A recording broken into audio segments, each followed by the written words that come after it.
নমস্কার বন্ধুরা, সৃষ্টি লাইফস্টাইল চ্যানেলে তোমাদের সবাইকে স্বাগত জানাই। আজ আবারও একটি নতুন ভিডিও নিয়ে এলাম তোমাদের সামনে। তো আজকের ভিডিওটি একটু অন্যরকম। আজ আমাদের এখানের একটা খুব খারাপ পরিস্থিতি তোমাদের সাথে শেয়ার করতে চলেছি।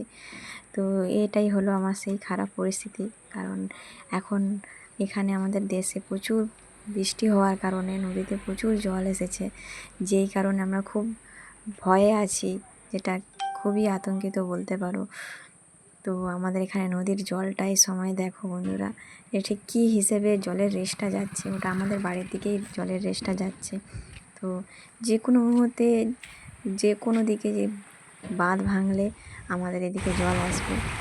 জলের রেসটা দেখেছো বন্ধুরা, ঠিক কী হিসেবে জলের রেসটা যাচ্ছে, সব কিছু যেন ভাসিয়ে নিয়ে চলে যাচ্ছে, এরকম পরিস্থিতি।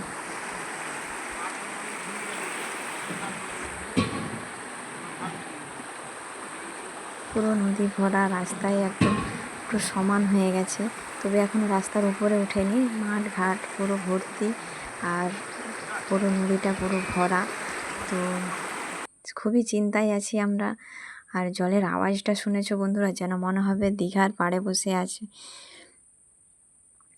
তো এই নদীর জল দেখে আমার খুবই একটু ভয় লেগেছিল, কারণ কখন কি হয় কোন মুহূর্তে, তা সত্যিই একটি খুবই আমাদের দিক দিয়ে একটি খুবই খারাপ জিনিস, যেটা আমি মানে ভাবতেই পারছি না যে কি করব না করব। এতটা জল দেখে আমার সত্যিই খুবই ভয় লেগে গেছে। তো আমার কালীকে নিয়ে, আর আমার রূপসী, আমার গৌরী, সবাইকে নিয়ে আমি একটু খুবই টেনশানে আছি, কারণ কোন মুহূর্তে কি হয় বোঝা বড় মুশকিল। এদেরকে রাখবো কোথায়, এদেরকে খাওয়ার জোগান দেবো কীভাবে। তো সব নিয়ে আমাদের রাতের ঘুম উড়ে চলে গেছে, এরকম পরিস্থিতি বলতে পারো। তো আবারও যদি বৃষ্টি হয়, খবরে শুনছি যে এখনও বৃষ্টি চলবে। তো বন্ধুরা, আজকের ভিডিওটা আমার এই পর্যন্তই। দেখা হচ্ছে নেক্সট ভিডিওতে। টাটা, বাই বাই, ভালো থেকো।